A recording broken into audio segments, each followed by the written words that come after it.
During a trip to Japan, far from tourist districts and the great neon-filled avenues, I had a conversation that completely changed the way I understand the world of automobiles.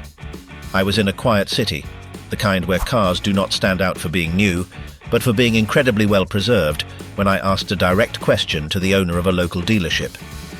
I asked him how it was possible that so many cars there were still circulating after 20, 25 or even 30 years, while in other countries people change cars every 5 or 6 because they are already full of problems, noises and costly breakdowns. The man did not talk to me about legendary brands or magical engines.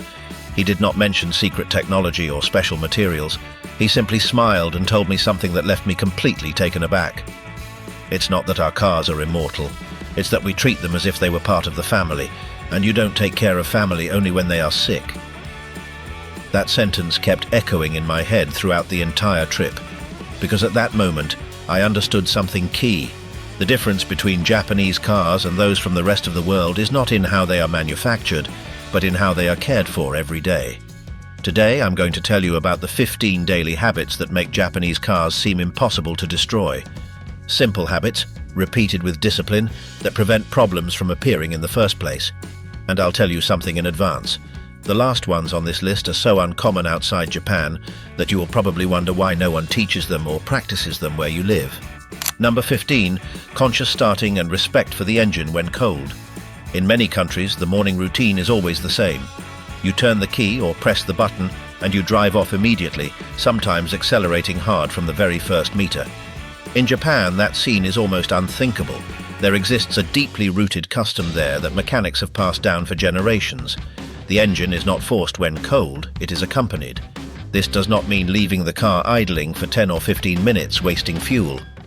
The Japanese progressive warm-up is much smarter and more efficient.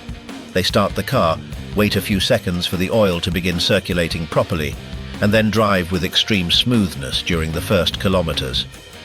No sudden acceleration, no abrupt gear changes, no demanding unnecessary power. A Japanese engineer explained it to me in a way I never forgot. The engine is like a person who has just woken up. If you force them to run as soon as they open their eyes, they get hurt. If you give them time, they can perform for decades. That initial respect drastically reduces internal wear. The parts expand uniformly, the oil reaches all the passages, and friction remains under control. That is why in Japan it is normal to see modest cars, without sporting pretensions, surpassing 300,000 or 400,000 kilometers without having opened the engine. It's not luck, it's patience applied every day. Number 14, changing the oil according to real use, not by blind obedience to the manual. Another huge difference lies in how the Japanese interpret maintenance manuals. In many countries, the manual is followed as if it were an absolute law. If it says to change the oil every certain mileage, it is stretched to the very last possible kilometer. In Japan, the manual is just a guide. The final decision is made by observing how the car actually lives. If the vehicle is used mainly in the city, with dense traffic, frequent starts and short trips, the oil is changed earlier. If the use is mostly on the highway, at constant speed and with less thermal stress, the interval can be adjusted a bit. It's simple logic, but extremely effective.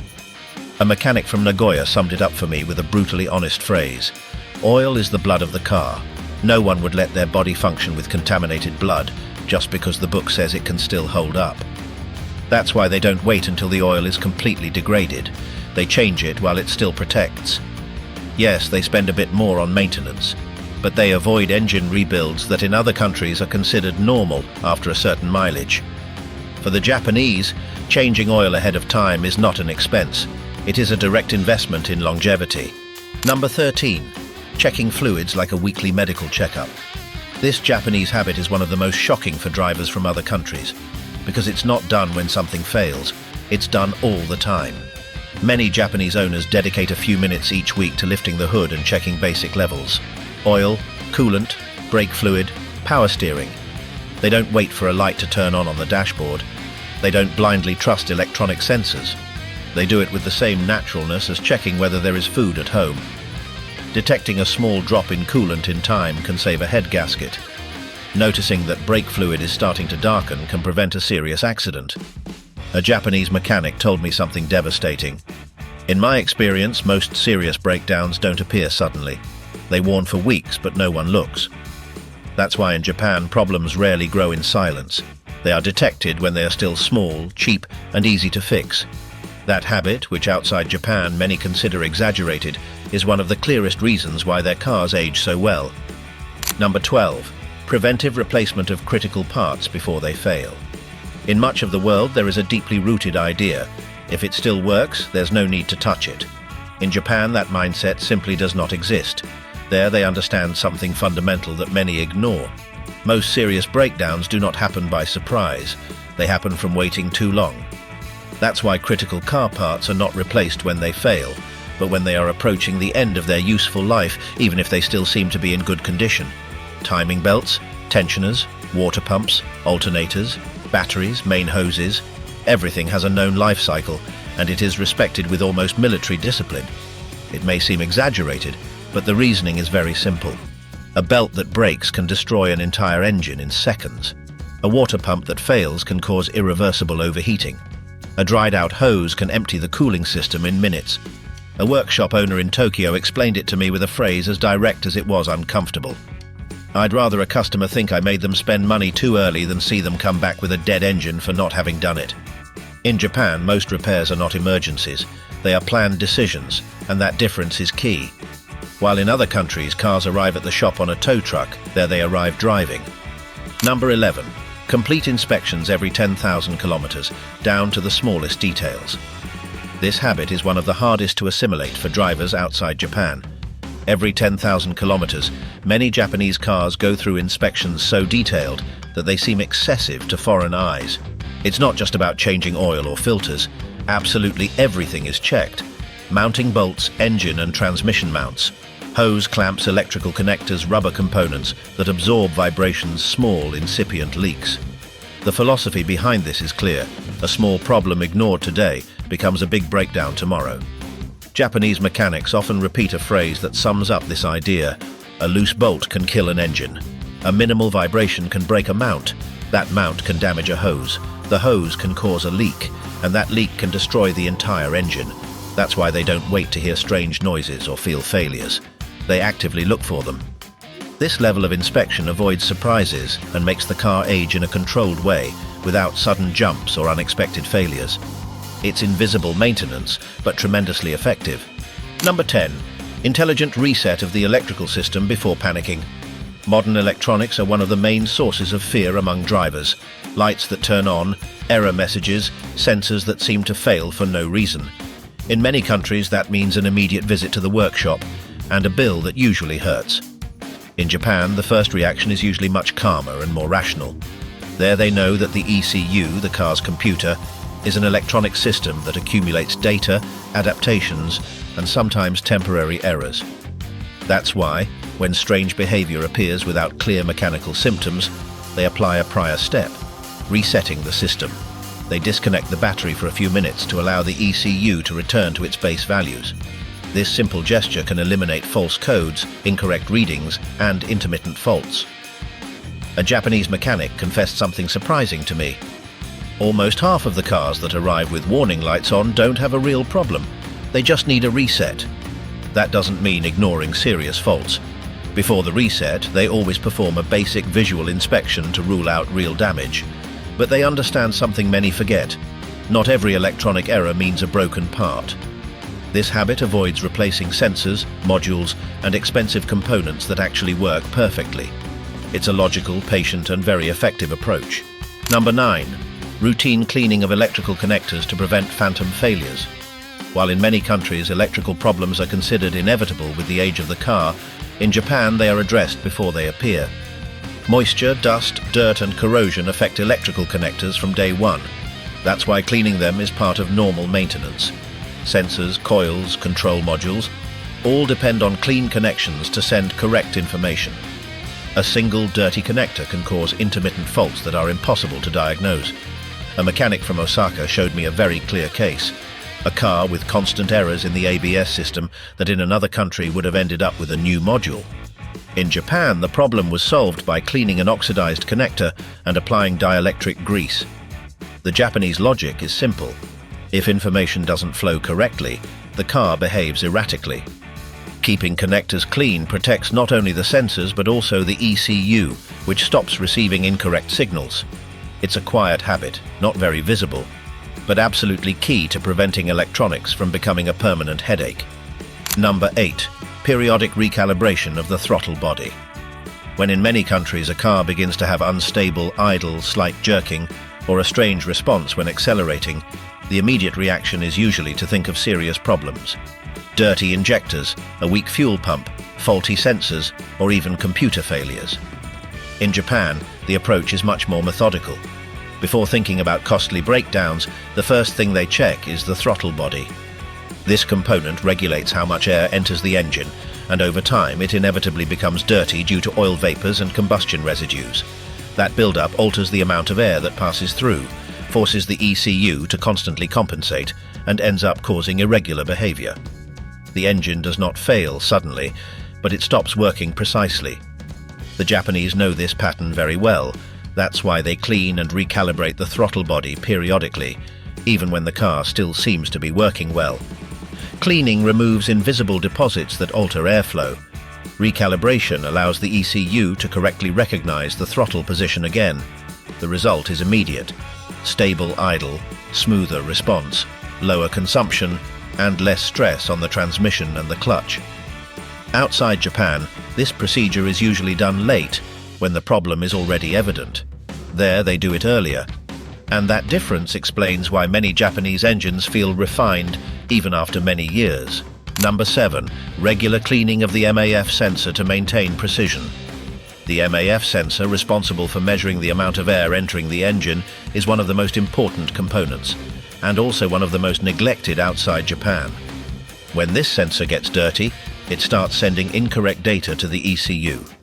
The engine then injects more or less fuel than necessary, and the entire system loses balance. The result is usually progressive: higher consumption, less power, erratic responses, and over time, unnecessary wear of internal components.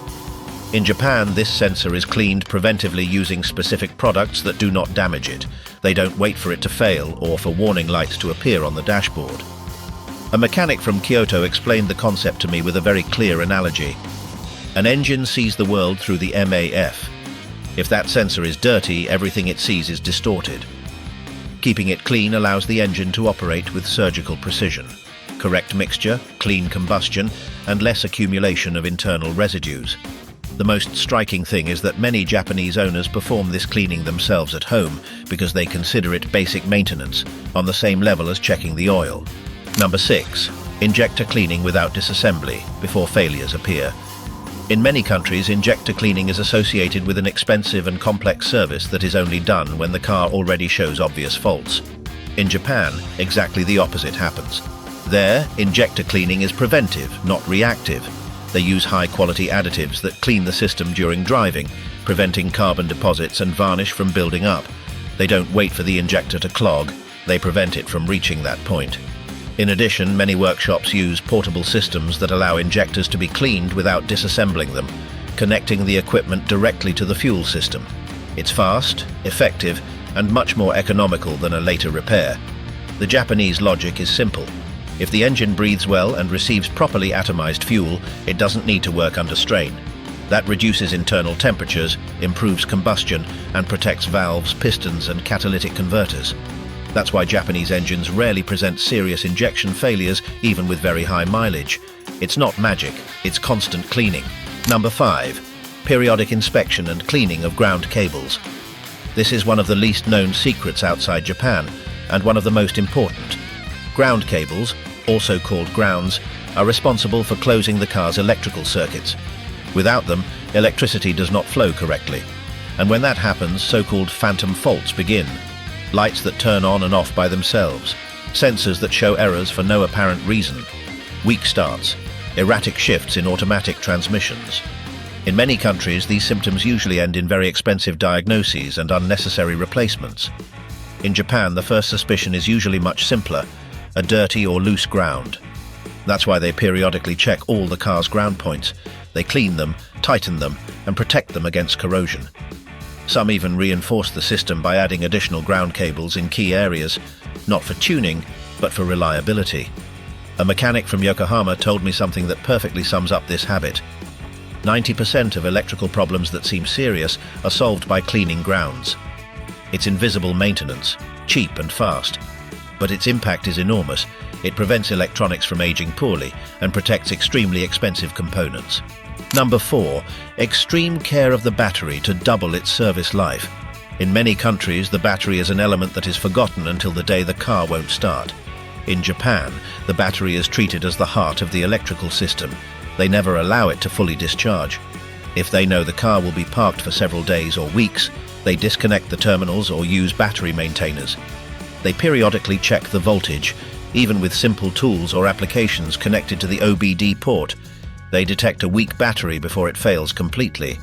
They also regularly clean the terminals and apply protective products to prevent sulfation, because they understand that even a small layer of oxidation can seriously affect starting and put strain on the alternator. Thanks to this care, it's not uncommon in Japan for a battery to last double or even triple what it does in other countries. While in many places batteries are replaced every 3 or 4 years, there they can last 8 or more. And most importantly, a healthy battery protects the ECU, the sensors, and the entire electrical system. It's a minimal investment with enormous benefits. Number 3. Cooling system under absolute control. If there is one system that the Japanese respect almost with devotion, it is the cooling system. They know something that many ignore. A single overheating event can mark the beginning of the end of an engine. That's why they don't wait for the coolant to look dirty or for the temperature to rise. They change it periodically, always using the exact recommended type and never mixing different formulas. They inspect hoses, radiator, water pump and thermostat preventively. They even clean the radiator externally, removing dust, leaves and insects that hinder heat dissipation. In Japan, it is also common to replace thermostats before they fail, something that in other countries is only done when they have already caused overheating. The result is clear: engines that rarely die from temperature. While in many countries, seeing cars smoking on the side of the road is a common sight, in Japan it is almost a rarity. Number 2. Treating the air conditioning as a vital system. Outside Japan, air conditioning is usually seen as a luxury, something that only matters when it stops cooling. In Japan, they understand it differently. The climate control system doesn't just provide comfort, it also helps keep electronics within proper thermal ranges and reduces engine stress in hot climates. That's why they frequently change cabin filters, clean ducts, check for leaks, and keep the system in perfect condition even when it works well. They know that a dirty air conditioning system forces the compressor to work harder, steals power from the engine, and increases fuel consumption. In addition, accumulated moisture can affect electrical components in the long term. This constant care makes Japanese cars feel fresh, even after many years of use, not only inside but also in how they operate. Number 1. Treating the car as one more member of the family. This is the most important habit of all, and it has nothing to do with a part or a tool. It has to do with mindset. In Japan, a car is not something that is squeezed until it dies. It is something that is cared for, respected, and maintained consistently. They don't wait for something to break to act. They don't ignore noises. They don't postpone maintenance. A Japanese mechanic made a perfect comparison for me. Caring for a car is like caring for a bonsai. It's not about big gestures, but about small, constant attentions. That philosophy is passed down from generation to generation, from parents to children, from masters to apprentices. And it is the true reason why so many Japanese cars reach mileages that seem impossible. Not because they have secret technology, not because they are made of different material, but because they have cultivated a discipline and a respect for maintenance that few imitate. If you apply even half of these habits, your car can last many more years than you imagine. Fewer breakdowns, fewer unexpected expenses, more reliability. Now tell me in the comments, which of these habits did you already know, and which one surprised you the most? Give it a like, subscribe, and share this video so more drivers can discover what the Japanese have been doing quietly for decades.